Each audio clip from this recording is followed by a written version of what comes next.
삶은 종종 답이 없는 질문들로 가득 찬 퍼즐처럼 보입니다. 하지만 칼 융이 지적했듯이 진정한 변화는 외부가 아닌 우리 내면의 무언가를 깨달을 때 시작됩니다. 이 영상에서 설명하는 것은 단순한 이론적인 정보가 아니라 우리 각자의 삶에 울림을 줄 수 있는 깊은 내면의 여정을 보여주는 지도입니다. 어쩌면 이제 당신이 스스로에게 물어봐야 할 질문은 단 하나뿐일지도 모릅니다. 나는 진정 누구인가? 이 삶에서 나는 무엇을 추구하는가? 이러한 질문들과 홀로 있는 것만으로도 당신에게 완전히 새로운 시작의 문이 열릴 수 있습니다. 삶의 의미는 외부에서 주어지는 것이 아니라 오직 당신 내면에서 발견할 수 있습니다. 이 영상에서는 칼 융에 따르면 특정한 것들을 깨달을 때 당신의 삶 전체가 어떻게 의미를 얻기 시작하는지에 대해 이야기해 보겠습니다. 1. 자각의 문턱. 삶의 흐름 속에서 우리 대부분은 자신도 모르게 자동 조종 장치에 의지하여 살아갑니다. 아침에 일어나 직장에 가서 사회적 역할을 수행하고 하루를 마무리합니다. 하지만 어느 날 어쩌면 평범한 순간이든 강렬한 감정의 한가운데서든 우리 안에 정의할 수 없는 아픔이 솟아오릅니다. 이 아픔은 결핍이 아니라 공허함입니다. 모든 것이 제자리에 있는 것처럼 보이지만 우리는 무언가가 부족하다는 느낌에 깊이 사로잡힙니다. 이것이 칼 융기 개성화라고 부르는 과정의 첫 번째 징후입니다. 바로 이 지점에서 의식의 문턱이 나타납니다. 삶은 처음으로 그 무게로 우리 위로 무너져 내리지만 그 무너짐 속에는 깨어남의 씨앗이 숨겨져 있습니다. 이 문턱에서 우리가 마주하는 첫 번째 것은 이전에는 한 번도 의문을 품어본 적이 없었던 수용입니다. 우리는 스스로에게 내가 진정으로 원하는 것은 무엇일까라는 질문을 던지기 시작합니다. 이 질문은 우리 내면의 자아로 이어지는 다리가 되어 외부 세계의 기대와 역할에서 우리를 자유롭게 합니다. 그 순간까지 우리는 다른 사람들이 정해놓은 틀, 즉 착한 아이, 열심히 공부하는 학생 성공한 전문가라는 틀에 갇혀 살았을지도 모릅니다. 하지만 이러한 꼬리표를 넘어 무엇이 우리에게 진실하고 의미 있는지에 대한 질문이 떠오릅니다. 이러한 질문은 자각의 문턱을 넘는 시작입니다. 내면의 충동으로 우리는 더 이상 외부 세계를 관찰하지 않고 자신의 내면 세계를 관찰하기 시작합니다. 자각의 문턱은 또한 내적인 충격입니다. 우리가 안전하다고 느꼈던 생각, 정의, 믿음이 하나씩 무너지기 시작합니다. 때로는 상실을 경험할 때, 관계가 끝났을 때, 직장을 그만둘 때, 또는 우리가 인식하지 못하는 결정에 처했을 때 이런 일이 일어납니다. 하지만 이러한 한계점은 사실 통과 의례입니다. 옛 자아의 해체는 새로운 자아를 건설할 토대를 마련합니다. 윤기 말했듯이 나무에 뿌리는 가지가 하늘로 뻗어나가는 만큼 깊다. 이러한 자각의 순간에 우리는 처음으로 우리 삶의 뿌리를 바라보기 시작합니다. 이 과정에서 우리의 마음은 복잡한 생각들로 가득 차게 됩니다. 우리는 무엇을 느끼는가, 왜 느끼는가, 그 감정은 우리에게 무엇을 말하고 싶어 하는가. 우리는 더 이상 감정을 억누르고 싶지 않습니다. 오히려 그 감정을 이해하고 싶어 합니다. 우리 안에서 목소리가 깨어났기 때문입니다. 이 삶이 내 것인가 아니면 내가 배운 삶을 살고 있는 것인가? 이러한 질문들은 일상에서 벗어난 영혼의 신호입니다. 바로 그 순간 우리의 진정한 자아가 우리에게 말을 걸기 시작하지만 그 목소리가 들리려면 침묵이 필요합니다. 현대사회의 소음에서 벗어나 내면으로 향할 때 우리는 자각의 문턱을 넘을 용기를 보일 수 있습니다. 이 문턱은 우리가 생각하는 것처럼 극적이거나 중대한 사건으로 찾아오지 않을 수도 있습니다. 때로는 짧은 책 한 권, 영화 한 장면, 어떤 시선, 심지어 꿈조차도 우리를 깨울 수 있습니다. 중요한 것은 그 부름을 들을 때 억누르지 않고 내면의 여정을 허용하는 것입니다. 이 부름에 귀 기울인다는 것은 우리 자신을 배신하지 않는다는 것을 의미하기 때문입니다. 자각은 우리를 안전지대에서 벗어나게 하기 때문에 종종 불안하게 만듭니다. 하지만 동시에 해방이기도 합니다. 진정한 의미를 찾고자 하는 열망은 이러한 불편함에서 비롯됩니다. 자각의 문턱은 끝이 아니라 시작을 의미합니다. 삶은 우연이 아니며 모든 경험에는 의미가 있고 우리는 그 의미를 적극적으로 창조할 수 있다는 것을 깨닫는 순간입니다. 이러한 깨달음은 삶의 표면에서 시면으로 내려가는 첫걸음입니다. 우리는 더 이상 단순히 살아가는데 그치지 않고 느끼고 생각하고 경험하는 것에 의미를 부여합니다. 그리고 바로 이 순간 칼 융이 말했듯이 우리의 삶 전체가 의미를 얻기 시작합니다. 이 내면의 갈등에 맞서기. 인생의 어느 시점에 이르면 사람은 내면의 침묵 속에 놓이게 됩니다. 겉으로는 모든 것이 괜찮아 보입니다. 직장, 관계, 사회적 관계. 하지만 깊은 곳에서는 무언가가 불안정합니다. 바로 이 순간 사람은 처음으로 내면의 균열을 감지합니다. 이 균열은 의식과 무의식 사이의 긴장이 팽팽하게 얽힌 표면입니다. 융의 이론에서 그림자라고 불리는 이 영역은 억압된 면, 받아들여지지 않은 욕망, 무시된 감정이 축적되는 곳입니다. 사람은 자신도 모르게 이러한 억압의 영향으로 자신의 삶을 형성해 왔습니다. 하지만 의식이 깊어짐에 따라 이 억압된 요소들이 점차 의식 속으로 드러나기 시작합니다. 이 순간이 내면의 갈등이 드러나는 첫 번째 문턱입니다. 내면의 갈등에 맞서는 것은 어떤 의미에서 두 개의 분리된 자아의 대립입니다. 한편으로는 사회에 의해 형성된 페르소나로서 규칙을 따르고 인정받고 싶어 하는 자아, 그리고 다른 한편으로는 자신의 내면을 드러내고 싶어 하는 자아의 대립입니다. 반면에 억압된 욕망, 두려움, 분노로 가득 찬 우리의 그림자. 이러한 이중성은 우리 성격에 통합되지 않은 부분들을 만들어냅니다. 융에 따르면 발달은 이 두 극이 서로 적대적인 상태를 유지하는 것이 아니라 이러한 상반된 것들을 인식하고 통합함으로써 가능합니다.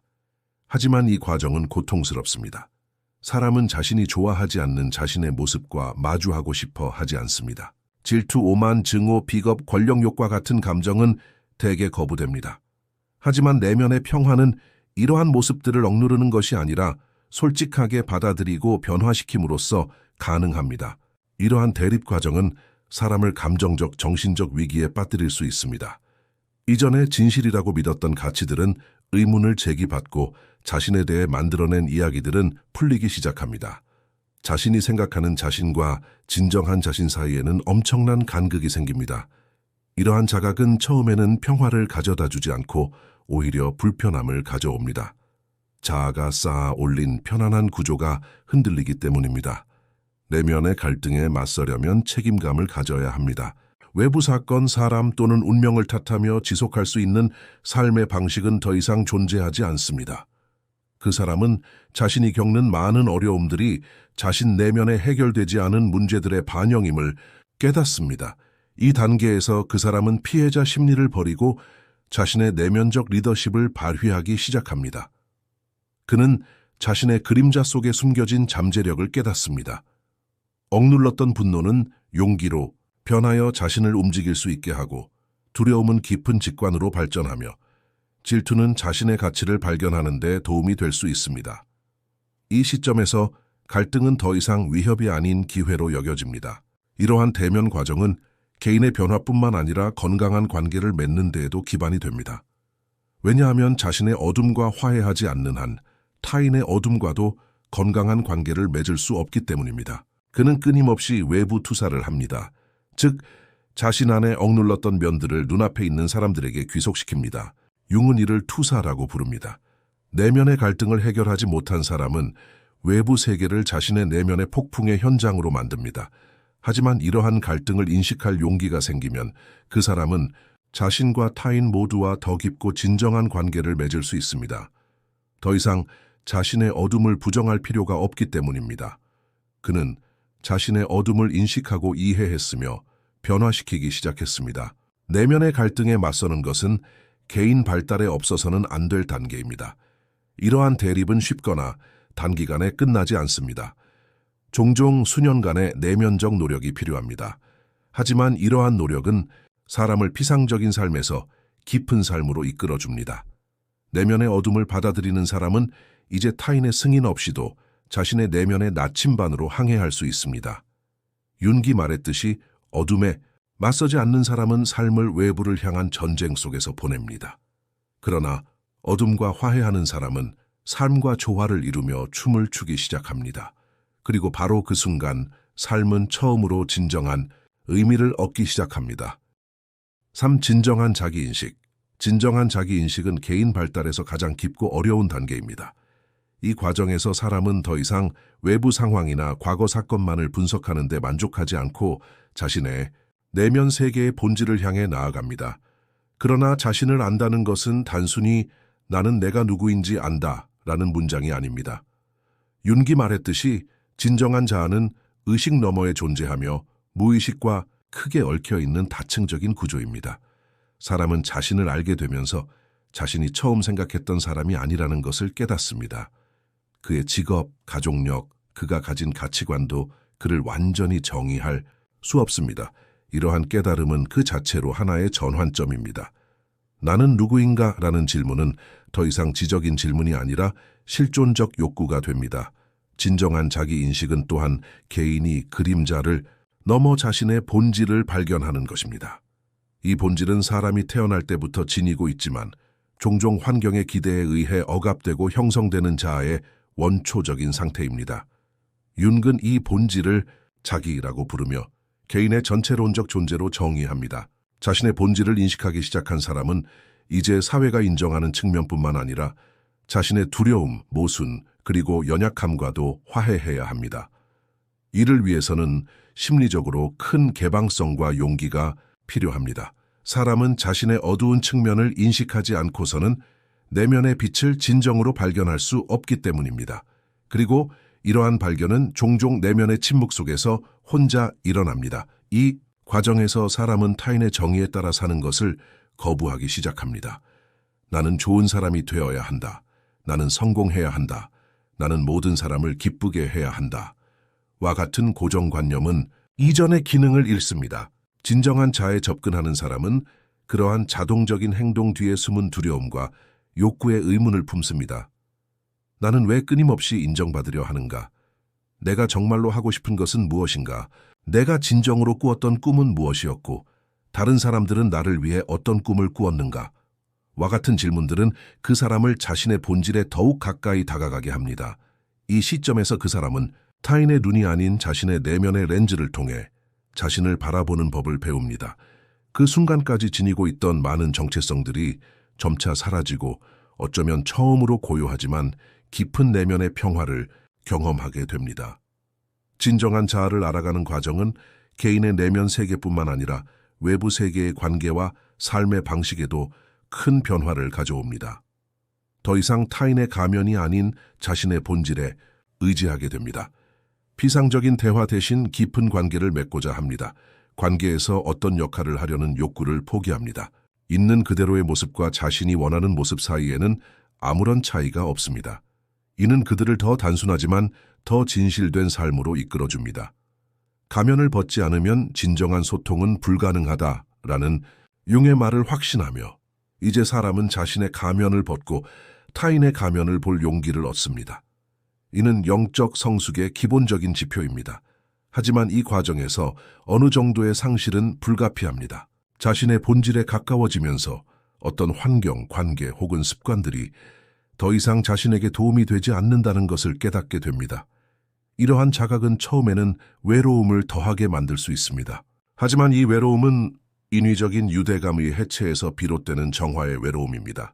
진정한 자아와 연결고리를 맺은 사람은 더 이상 거짓된 조화를 필요로 하지 않습니다. 왜냐하면 내면적으로 완성되기 시작했기 때문입니다.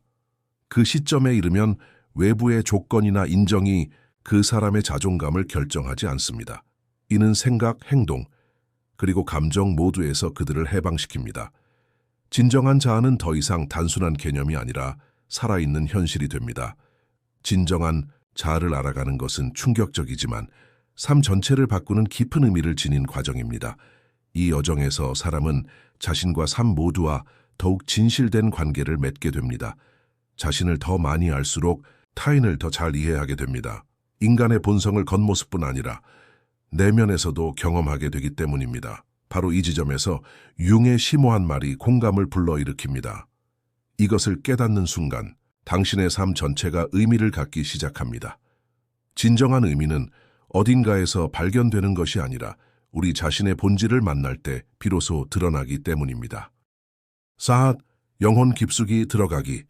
자신을 이해하는 여정은 표면적인 감정적 반응과 정신적 정의를 넘어 더 깊이 들어가야 합니다. 이 층은 개인에게만 속하지만 윤기 영혼의 심층이라고 정의한 집단적 인간 경험과도 연결된 내면의 현실입니다. 평범한 의식으로는 이곳으로 들어가는 것이 불가능합니다. 오히려 이곳은 언어를 초월하는 영역으로 무의식이 상징, 꿈, 직관을 통해 스스로를 드러내는 곳입니다. 현대인들은 일상생활의 소음 속에서 이 심층을 쉽게 무시합니다. 그러나 위기, 상실 또는 강렬한 내면의 탐구가 시작되면 표면만으로는 더 이상 충분하지 않습니다. 사람들은 영혼의 심층으로 향할 필요성을 느낍니다. 의미는 그곳에 눈으로만이 아니라 마음과 직관으로도 볼 수 있는 곳에 있기 때문입니다. 이 여정에는 용기가 필요합니다. 영혼의 심층은 평화, 사랑, 내면의 지혜로 가득 차 있을 뿐만 아니라 오랫동안 무시되어 온 억압된 고통, 잊혀진 트라우마, 그리고 갈망으로 숨겨져 있기 때문입니다. 윤근 이 영역을 원형 무의식과 그림자로 정의합니다. 개인의 자아를 초월하는 보편적인 이미지, 패턴, 에너지가 여기에 존재합니다. 꿈에서 마주치는 형상, 신화적 모티프 또는 갑작스러운 직관적 깨달음은 이러한 심층부에서 오는 메시지입니다. 영혼의 2층으로 내려가는 사람은 자신이 누구인지뿐만 아니라 왜 존재하는지, 무엇의 일부인지, 그리고 어떤 의미가 자신과 통합되는지에 대해 의문을 품기 시작합니다. 이러한 의문은 표면적인 정체성을 해체하고 개인을 훨씬 더 전체론적인 자아로 인도합니다. 영혼의 심층으로 내려가기 시작하는 사람은 삶이 무작위가 아니라 의미 있는 패턴으로 진행된다는 것을 점차 느끼기 시작합니다. 그때까지 무의미해 보였던 사건들, 반복되는 관계 패턴, 설명할 수 없는 감정들이 전체의 일부로 읽히기 시작합니다. 이러한 관점은 융의 동시성 개념과 밀접한 관련이 있습니다. 동시성은 외부 사건과 내부 상태에 의미 있는 일치이며 개인의 영적 여정을 안내하는 지침입니다. 이러한 자각을 통해 사람은 더 이상 인과관계로만 삶을 이해하는 것이 아니라 더욱 시적이고 전체론적인 차원에서 삶을 이해하게 됩니다. 영적인 영역으로 더 깊이 파고들수록 삶의 평범함은 서서히 사라지고 상징, 직관, 의미로 엮인 내면의 세계로 대체됩니다. 영혼의 심층으로 향하는 이 여정은 또한 페르소나의 해체를 가져옵니다. 윤기 정의한 페르소나는 개인이 사회 앞에서 쓰는 가면, 다시 말해 사회적 자아입니다. 이 가면은 생존에 필수적입니다. 하지만 시간이 지남에 따라 이 가면과 동일시하게 되면 진정한 자아와의 접촉을 잃게 됩니다. 영혼의 심층으로 파고드는 사람은 이 가면이 자신을 제한하고 진정성을 가로막는다는 것을 깨닫습니다. 가면을 벗는 것은 쉽지 않습니다. 사회적 인정에 상실, 불확실성, 외로움을 의미할 수 있기 때문입니다. 그러나 가면을 벗을 용기를 가진 사람은 자신의 영혼의 진정한 목소리와 마주하게 됩니다. 그리고 이 목소리는 자신의 운명뿐만 아니라 인간됨의 의미까지 담고 있습니다. 이 과정에서 개인은 자신의 내면 세계뿐 아니라 우주와도 연결되기 시작합니다. 영혼의 깊은 곳에는 개인적인 고통뿐 아니라 집단적인 인간, 경험도 숨겨져 있습니다. 융의 원형 이론은 이 지점에서 결정적인 역할을 합니다. 지혜, 모성, 영웅심, 혼돈과 같은 보편적인 주제들이 개인의 내면 이야기 속에서 드러납니다. 영적인 깊이를 탐구하는 사람은 더 이상 단순한 개인이 아니라 보편적인 이야기의 전달자가 됩니다. 이러한 자각은 그의 삶에 더 큰 의미, 더 큰 책임감, 그리고 더 깊은 사랑을 더합니다. 왜냐하면 그것은 자신뿐만 아니라 집단 의식에도 변화를 가져오기 때문입니다. 이것이 바로 진정한 영적 깨달음입니다. 존재의 다층적 구조에 눈을 뜨고 그 구조 안에 의식적으로 자리를 잡는 것입니다. 영혼의 깊은 곳을 탐구하는 것은 사람이 스스로와 함께하는 가장 진지하고 정직한 여정입니다. 이 여정에서 두려움, 고통, 그리고 깊은 사랑과 지혜를 마주하게 됩니다. 사람에게 삶은 더 이상 살아가야 할 일련의 사건들이 아니라 해결하고 느끼고 의미를 부여해야 할 지혜의 장이 됩니다. 이러한 깊이 속에서 사람은 자신의 진실뿐 아니라 우주의 고요한 부름을 마주하게 됩니다. 윤기 지적했듯이 이것을 깨닫는 순간 당신의 삶 전체가 의미를 갖기 시작합니다. 영혼의 가장 어두운 구석에도 빛이 있다는 것을 깨달을 때 삶은 더 이상 단순히 존재하는 것에 그치지 않고 존재 그 자체에 봉사하는 신성한 의무가 됩니다. 페의 의미의 싹, 인생의 가장 깊은 위기는 종종 새로운 의미가 싹트기 위한 토대를 마련합니다. 의미는 행복한 순간에만 싹 트는 것이 아니라 대부분 고통과 붕괴, 그리고 내면의 공허함 속에서 싹 트입니다. 사람들은 자신이 알고 있던 모든 패턴이 무너질 때 비로소 삶에 대한 질문을 던지기 시작합니다. 나는 왜 여기에 있는가? 이 고통의 의미는 무엇인가? 내 삶은 내게 무엇을 말하려는가? 바로 여기에 의미의 씨앗이 심어집니다. 융에 따르면 우리가 삶의 의식적 차원에서 추구하는 질서는 종종 무의식의 혼돈스럽고 신비로운 에너지에 의해 균형을 이룹니다. 이러한 만남은 우리를 이전에는 생각해 본 적 없는 방향으로 끌어당기기 때문에 두렵습니다. 하지만 바로 여기서 우리가 의미라고 부르는 것이 탄생합니다. 논리적으로 보이는 것 너머의 불확실성 속에서 말입니다. 의미의 싹은 개인이 지적인 자각을 얻었을 때뿐만 아니라 존재 전체가 그것에 반응할 때에도 가능합니다. 이는 생각보다는 경험에 가깝습니다. 때로는 꿈이, 때로는 상실이, 때로는 책 속 한 문장이 사람의 마음에 진동을 일으킵니다. 그 진동은 실제로 우리 내면 세계에 오랫동안 존재해온 간극을 밝혀주고 삶의 새로운 방향을 제시합니다. 의미의 탄생은 바로 그러한 순간에 시작됩니다. 삶을 완전히 바꿀 만큼 강력한 지향으로서 말입니다. 이 지향은 외적인 목표가 아니라 내면의 온전함에 도달하는 것입니다. 사람은 더 이상 성공하거나 존경받는 것을 원하지 않습니다. 그는 깊은 관계를 맺고 자신이 살아가는 매 순간의 본질을 느끼고 싶어 합니다. 왜냐하면 그는 이제 이것을 느꼈기 때문입니다. 삶은 단순히 살아가야 할 무언가가 아니라 의미 있는 무언가입니다. 이 과정에서 사람은 자신의 존재를 생물학적 또는 사회적 역할로만 정의하지 않습니다. 나는 누구인가? 라는 질문은 나는 왜 여기에 있는가? 라는 질문으로 자리를 내어줍니다. 윤기 개성화라고 부르는 이 과정에서 사람은 자아뿐 아니라 자신의 삶의 사명을 발견하기 시작합니다. 의미는 이 사명의 표현입니다. 그리고 이 표현은 각 사람에게만 고유합니다. 각 영혼은 자신만의 길을 가지고 있기 때문입니다. 이 길에 대한 단서는 어린 시절의 꿈, 억압된 욕망, 그리고 반복되는 내면의 주제 속에 숨겨져 있습니다. 이러한 신호를 따라가다 보면 삶이 자신에게 특별한 언어로 말을 건넨다는 것을 깨닫게 됩니다. 이 언어를 해독할 수 있게 되면 삶의 평범함은 의미의 지도로 변합니다. 그가 마주치는 어떤 것도 더 이상 헛되지 않습니다. 모든 사건은 부름이며 모든 부름은 내면의 성장을 위한 기회입니다. 의미의 출현은 또한 개인이 자신을 초월하는 것과 관련이 있습니다. 자신의 한계를 넘어 더 큰 무언가를 섬기고자 하는 열망을 느끼는 사람은 삶을 개인적인 목표뿐 아니라 집단 전체와의 관계 속에서 바라보기 시작합니다. 이 시점에서 사람은 자신의 영적 발전을 사회의 필요와 통합하기 시작합니다. 이제 삶은 나에게 무엇을 원하는가? 라는 질문이 아니라 나는 무엇을 원하는가? 라는 질문이 전면에 등장합니다. 이 질문에 대한 모든 진심 어린 답은 사람을 더욱 의미 있는 삶으로 이끌어줍니다. 그리고 이러한 답은 종종 침묵 속에서 인내심을 가지고 그리고 직관적으로 찾아옵니다. 사람이 내면의 직관에 따라 행동하기 시작하면 그는 사실상 삶의 교향곡과 조화를 이루며 춤을 추게 됩니다. 우연, 만남, 그리고 사건들은 그의 내면의 방향과 동시에 흐르기 시작합니다. 융의 동시성 개념은 바로 이러한 경험을 설명하기 위해 제시되었습니다. 그러나 의미의 싹은 단 한 번의 발견으로 완성되는 과정이 아닙니다.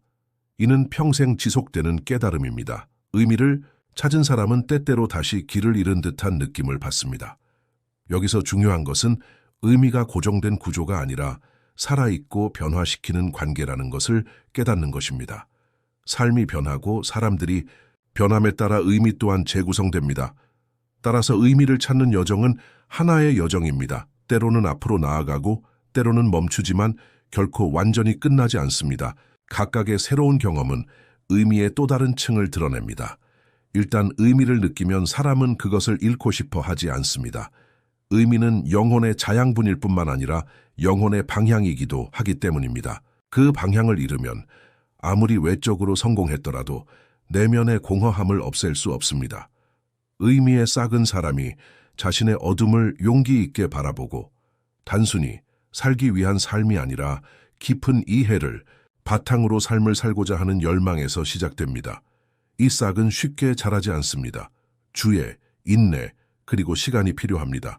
하지만 일단 자라기 시작하면 사람의 내면, 세계 전체를 변화시킵니다. 삶은 더 이상 투쟁이 아니라 메시지가 됩니다.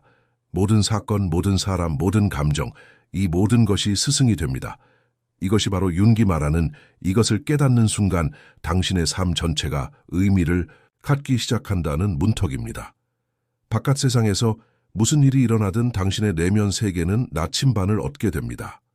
그리고 그 나침반은 당신을 단순히 살아남는 데 그치지 않고 진정한 삶으로 인도합니다. 소이스, 삶의 진정한 의미와의 통합. 삶의 진정한 의미와의 통합은 사람이 단순히 삶을 살아가는 것이 아니라 자신이 살아가는 매 순간의 본질을 깨닫기 시작할 때 가능해집니다.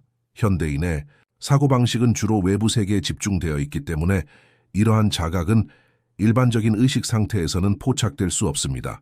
그러나 삶의 의미는 외부 사건에 숨겨져 있는 것이 아니라 개인의 내면 세계에 그 사건들이 메아리치는 메아리 속에 있습니다. 융의 관점에 따르면 사람은 외부 세계가 아니라 자신의 영적 과정에서 진정한 의미를 발견합니다. 이는 삶과 갈등하는 것이 아니라 조화를 이루는 여정입니다. 이러한 조화는 수동적인 수용이 아니라 의식적인 함께함의 상태, 동반의 상태입니다. 개인은 더 이상 삶을 고정하거나 통제하려 하지 않습니다. 그는 삶과 함께 흐르고 삶과 함께 배웁니다. 의미는 단순히 무엇인가에 대한 것이 아니라 왜인가 그리고 어떻게 사는가에 대한 것이기 때문입니다. 이러한 통합 과정은 개인이 자신의 내면을 부정하지 않고 오히려 존중하며 살아가는 것에서 시작됩니다. 사회, 가족, 문화가 강요하는 가면이 개인이 진정한 자아와 접촉하는 것을 막는 한 삶은 항상 불완전하고 산만하게 느껴질 것입니다. 융의 페르소나 개념은 여기서 중요한 역할을 합니다. 사람이 자신의 자아를 사회적 역할로 대체할 때 내면의 공허함과 소외는 불가피해집니다. 그러나 외적인 정체성을 넘어 영혼 깊은 곳에서 울려 퍼지는 순수한 목소리를 들을 수 있게 되면 삶은 서서히 명확해지기 시작합니다. 의미와 하나가 된 사람은 자신의 삶을 우연의 총합이 아닌 전체로 보기 시작합니다. 융의 동시성 개념은 이러한 관점의 근간입니다. 동시성은 외부 사건과 내부 상태가 의미 있고 동시에 교차하는 것입니다. 책에서 필요한 문장을 정확히 보거나 우연히 사람을 만나 삶의 방향을 바꾸는 것이 그 예입니다. 이러한 경험이 증가함에 따라 개인은 삶이 자신과의 연결을 구축하려 한다고 느낍니다. 이러한 느낌은 깊은 외로움을 해소합니다. 왜냐하면 이제 우주가 귀머거리 구조물이 아니라 의미 있는 전체임을 감지했기 때문입니다. 이렇게 삶과의 춤이 시작됩니다. 더 이상 투쟁이 아닌 조화, 더 이상 불평이 아닌 참여, 공허함이 아닌 충만함이 지배합니다. 의미는 이성뿐만 아니라 직관과 경험을 통해서도 내면화됩니다. 삶의 진정한 의미에 통합된 사람은 자신의 내면의 진실을 살아가면서 사회에 기여하기 시작합니다. 삶의 진정한 의미에 통합되는 것은 삶과의 관계가 변화하는 것을 의미합니다. 삶은 더 이상 과제가 아닌 기회로 여겨집니다. 모든 만남, 모든 감정, 모든 생각이 삶의 지침이 됩니다. 사람은 더 이상 왜 사는지 묻지 않고 어떻게 살 것인지 묻습니다. 의미는 외적인 목표가 아니라 내적인 지향입니다. 그리고 이러한 지향은 사람을 개인적인 만족뿐 아니라 깊은 영적 만족으로 이끕니다. 칼 융이 말했듯이 이것을 깨닫는 순간 당신의 삶 전체가 의미를 갖기 시작합니다. 삶은 더 이상 우연이 아니라 하나의 답이 됩니다. 그 답을 들을 준비가 된 모든 사람은 자신과 세상을 완전히 새로운 시각으로 바라보기 시작합니다. 바로 그때 삶이 진정한 본질과 하나가 되고 사람은 비로소 진정한 삶을 살기 시작합니다. 이 영상에서 우리는 칼 융의 의미 개념을 통해 인간의 내면적 변화 여정을 논의했습니다. 단순히 살아가는 것뿐 아니라 우리가 살아가는 모든 경험을 의식라르거 개성화, 그리고 내면의 온전함들을 위한 기회로 보는 것의 중요성에 주목했습니다. 의미는 논리뿐만 아니라 직관, 꿈프루먼 그리고 지산 무의식적인 신호를 통해서도 발견될 수 있다는 점을 강조했습니다. 삶의 어려움, 위기, 그리고 예상치 못한 순간들은 사실 우리를 본질, 즉 영혼의 부름투로 이끄는 상징들로 가득 차 있습니다. 윤기 제시한 메트 페르소나 멘리트 그림자 마린슨트 그리고 시트 동시성 같은 개념들은 이 영상에서 이론적으로 뿐만 아니라 그 본질적인 차원까지도 논의되었습니다. 삶은 외부 세계에 적응할 뿐만 아니라 내면 세계를 알고 이해함으로써 의미를 얻기 때문입니다. 삶을 단순히 존재하기 위한 것이 아니라 의미 있게 존재하기 위한 것으로 살고 싶다면 이 여정은 바로 당신으로부터 시작됩니다. 영상에 좋아요를 누르고 댓글을 남겨주시고 칼 융의 가르침에 대한 더 많은 콘텐츠를 받아보시려면 저희 채널을 구독해주세요. 기억하세요. 의미는 당신이 그것을 알아차리기 시작하는 순간부터 시작됩니다. 더 많은 콘텐츠를 받아보시려면 저희 채널을 구독해주세요. 결제를 통해 저희를 후원하고 싶으시다면 가입 버튼을 클릭하여 회원이 되실 수 있습니다. 다음 영상까지 안녕히 계세요. 감사합니다.